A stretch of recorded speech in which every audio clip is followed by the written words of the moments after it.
Fala pessoal, professor Igor aqui e passando rapidinho no começo desse vídeo para informar que ele pertence a um grupo de vídeos no meu canal focados exclusivamente na resolução das questões de português da prova Cefac-Mon 2025, ou seja, a prova para os candidatos ao curso de formação de aquaviários, moço de convés, da Marinha Mercante. A prova foi realizada no dia 9 de março de 2025. E, para mais informações, eu tenho na descrição desse vídeo o link da prova completa disponível online, né? Assim como o link do meu Instagram e o Instagram do curso. Dito isso, fiquem com o vídeo e uma boa aula. Tamo junto, pessoal. Vamos começar com a primeira questão da prova? Para isso, assim que você abrir a sua prova do Cefac-Mon 2025, você vai se deparar com esse textinho. Qual que é a informação principal que a gente consegue tirar inicialmente? Cara, esse texto ele vai servir das questões de 1 a 15. Isso significa o quê? Que se sua prova tem 20 questões, ele vai ter 2 textos, no mínimo. Por quê? As questões de 16 a 20 não estarão ligadas a esse texto. Segunda coisa, tem um texto imenso aqui na sua frente. O que eu faço? Eu leio o texto primeiro ou vou para a questão logo? Na minha opinião, o que eu gosto de fazer é ignorar o texto e pular logo para a questão. Só que o que acontece?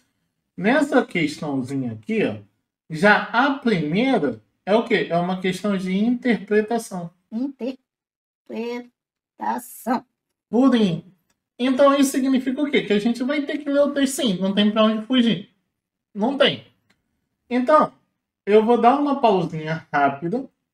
Vou deixar aqui a tela para você pausar o vídeo e você lê o texto e depois despausa, né?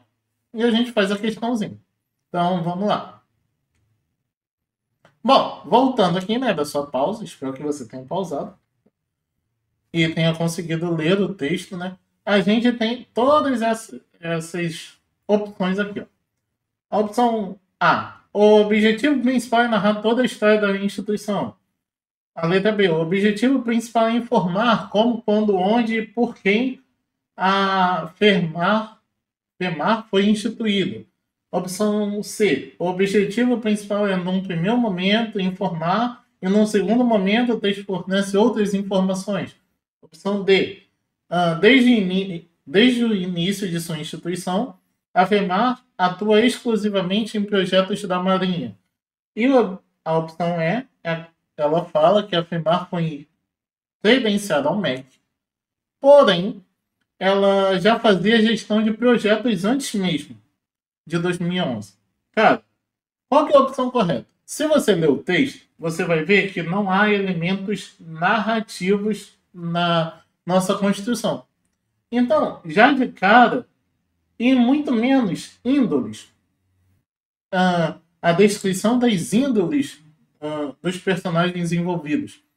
Então, a gente já descarta a letra A. Na letra B, ele fala que não tem nenhuma informação extra, além de como, quando e por quem a FEMAR foi instituída. Cara, isso é uma mentira. Ali a gente vê que as informações são passadas por como e por quem foi instituída, e depois ela traz informações sobre o que a FEMAR produz, no que ela está envolvida. Então, automaticamente, a letra B se torna incorreta. Professor, então a letra C é a correta? Sim. Mas por quê? Por um simples motivo. Aqui, ó, a letra D fala que ela atua exclusivamente em projetos com a Marinha do Brasil. Não tem essa exclusividade da Marinha. Ela atua junto com a Marinha, juntamente com outros elementos. Olha só, se a gente for aqui, ó, voltar, ela atua em atividades ao meio marítimo, mas não exclusivamente na Marinha. Ó, em 2000, a partir do ano de 2000, ela passou a atuar também em projetos com a Marinha do Brasil. mas não exclusivamente. E no mesmo parágrafo, a gente destitui a questão número E. A questão letra E. Perdão, número não. Questão letra E. Por quê? Na letra E ele fala que já geria, né, já fazia gestão de projetos da Marinha antes mesmo de 2011. Porém, não. Antes ela atuava. Ela passou a fazer a gestão, né, realizar a gestão somente em 2011. Ó, somente em 2011. Que nos leva à única opção correta, a letra C. Entendido, gente? Bom, eu espero que tenha entendido essa questão. Qualquer coisa, deixa aqui nos comentários. Na nossa questão número 2, ela traz o seguinte enunciado. Marque a única opção retirada do texto que apresenta um núcleo substantivo encontrado no texto. Bom, primeiro caso, o que é um núcleo substantivo? Substantivo não é nada mais, nada menos que um nome. Ele atua como um nome. Nome de alguma coisa. Isso é básico. Qual que é o problema dessa questão? Ela não vai indicar onde essas palavras estão no texto. Então você vai ter que voltar no texto caçando o localzinho dessas palavras. Então, vamos voltar no texto? Ó, aqui a gente tem o texto. Ele quer a palavra congênere. Onde a palavra congênere aparece? Cara, se você for olhar, ler, a palavra congênere, ela vai aparecer especificamente aqui, ó, atividades congêneres. Ó, onde eu estou marcando em amarelo. Ele também vai querer a partezinha de pertinente. Então a gente já marca aqui embaixo. Ele quer atividades pertinentes. Vai querer também conhecimentos afins. O afins, ele está ligado a conhecimentos aqui. Também vai querer o inerentes. Inerente está ligado a todos. Ó. Amarelo. E por fim vai querer o respaldo. Respaldo está aqui embaixo, ó, na penúltima linha do nosso texto. Respaldo institucional. Após o nosso encontro, né, das palavras no texto, a gente vai ver qual que são as funções que estão sendo realizadas por essas palavras. Para isso, a gente pode voltar à páginazinha da nossa questão e fazer assim. Ó. Temos ali atividades. Perdão a letra, gente. Isso significa o quê? Que congênere está dando uma caracterização. Característica.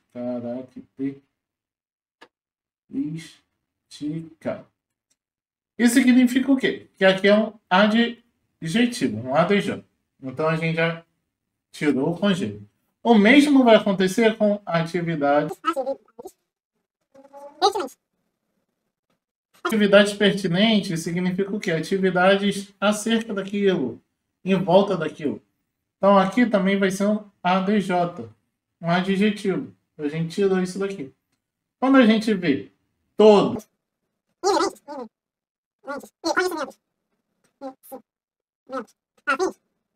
a gente vê que ambos estão dando caracterizações. ADJ, ADJ. Isso é muito diferente de quando a gente vê respaldo institucional. Por quê? O respaldo institucional, esse institucional, ele está dando caracterização a respaldo. Isso significa que isso daqui é um substantivo e aqui é o nosso ADJ. Entendeu? Então, automaticamente, a única opção correta seria a letra C. Bom, gente, questãozinha número 2 foi fácil. É basicamente isso. O único problema mesmo é você encontrar a palavrinha, que vai comer um pouco do seu tempo em sala, em prova. E isso daí foi uma sacanagemzinha que eles fizeram com o aluno. Mas nada muito gritante, nada muito difícil. Aqui a gente tem a nossa questão número 3 da nossa prova. Rapidamente, a gente vai verificar que nessa questão nós temos o valor. Que valor é esse? Um valor semântico de um termo que foi empregado. Ou seja, qual o sentido da palavra que foi empregada. Ali. Se vai ser uma conclusão,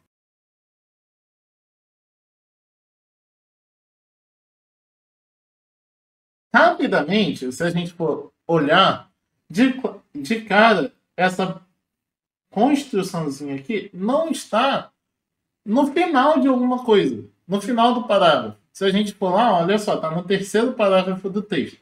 Vamos voltar no texto? Ó, voltando no texto, a gente tem aqui, ó, o desde então. É essa paradinha aqui, ó. Desde então, afirmar proporciona zais. Então, o então, ele está aqui, ó, na primeira linha do terceiro parágrafo. O parágrafo de conclusão do texto seria esse daqui, ó. Então, aqui, ó, não tem como ser uma conclusão. Conclusão. Não. Não cabe. Como é que tu vai concluir alguma coisa iniciando? Não tem como. Não tem como. O marcador de conclusão normalmente é ao final, nos últimos elementos. Talvez no último período do nosso texto. Entendeu? Do nosso parágrafo. Não iniciando um parágrafo. Automaticamente a gente já descarta aquela ideia de estar concluindo alguma coisa. Vamos voltar lá para a opção.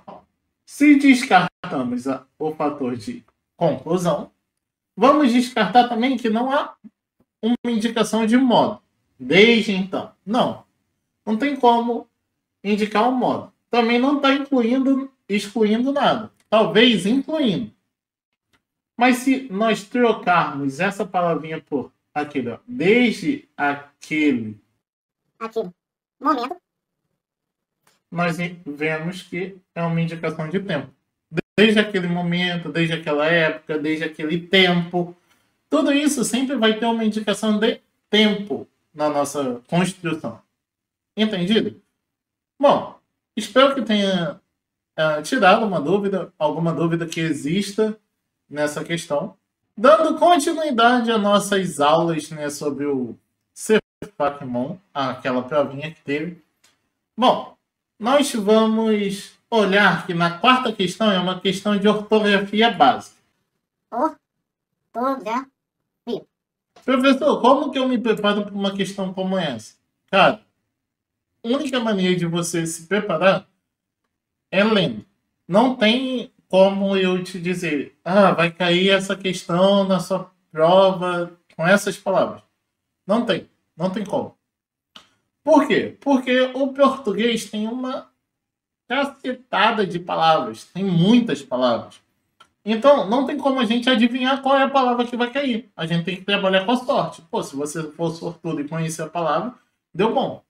Qual que é a pegadinha dessa daqui? Ele quer que a gente veja, que nós vejamos, né, qual dessas palavras não possui mais de uma forma de se escrever. Mesmo que essa outra forma modifica o nosso significado. Como o caso de afins e afim.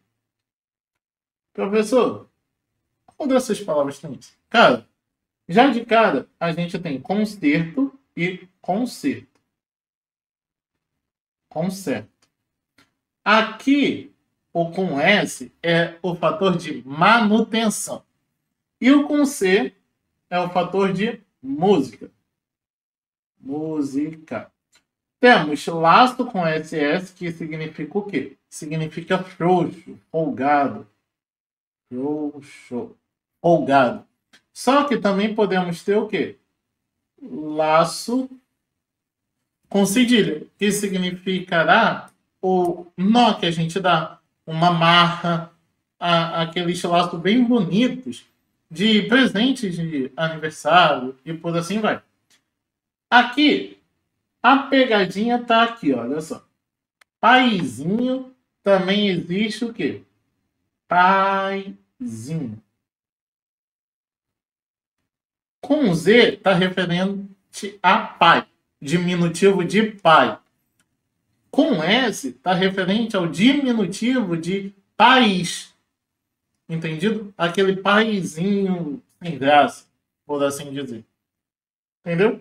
E, pô, professor, mussarela com SS. Não, gente. Mussarela se escreve com cedilha. Mussarela. Se escreve com cedilha. Então, a única opção incorreta seria a letra D. Professor, mas eu vou no mercado toda hora, eu vejo que mussarela com SS, eu vou lá no mercadinho da esquina, vou no mercado grande, eu pesquiso na internet. Cara, não. Por que a gente escreve mussarela com SS? Cara, é uma prática que ocorre por adesão ao termo do italiano, pô. No italiano, a gente tem o MZMO, né? ZZARELLA. A gente vê esses duplos Z e pensa assim, pô, se é duplo Z, conseguimos botar um duplo S. Mas não. O correto é que seja com cedilha. Essa palavrinha aqui, né, eletrodo, a gente tanto pode escrever com o acento, como pode escrever sem o acento. Então, automaticamente é o mussarela. Bom, nessa questãozinha aqui, não temos muito o que falar sobre, porque é uma questão de ortografia. A única forma de se preparar é você conhecendo a questão, é você sabendo as palavras que regem a nossa linguagem. Então, é uma questãozinha nem tão difícil, mas também não é fácil. Porque se você não conhece, não tem como fazer, não tem como acertar, vai ser na base do chute. Questão número 5 da nossa prova. Temos aqui a questão que foi anulada em português. Então, essa questão foi anulada. Professor, por que você está trazendo uma questão que foi anulada? Cara, porque é um modo de se aprender o porquê ela foi anulada. Foi por falta de resposta ou por excesso de resposta? No primeiro caso, ele quer uma proparoxítona. Isso significa o quê? É termo de acentuação. A proparoxítona é penúltima sílaba tônica. Isso significa o quê? Que vai ser a nossa terceira sílaba. Terceira sílaba. Quando a gente conta de trás para frente. De trás para frente. Isso significa o quê? Que para você fazer essa questão, você vai ter que separar cada palavrinha até encontrar a proparoxítona. Só que de cara, se a gente for contar, ó, 1, 2, 3, 1, 2, 3, a gente vê que o marítimo e o congênere, ambos são proparoxítonos. Ambos são proparoxítonos. O que nos leva à questão ser anulada por excesso de resposta correta. Entendido? Qualquer dúvida, é só falar. Professores, outras não são? Cara, diretoria. Aqui é a nossa sílaba tônica. Ó. Próprias, a gente tem uma sílaba tônica aqui, ó, na segunda. E o indústria também é na segunda. Automaticamente a gente já descarta as opções B, D e E. No mais é isso. Eu espero que tenha sanado qualquer dúvida sobre essa questãozinha. Até uma próxima aula, gente. Tamo junto.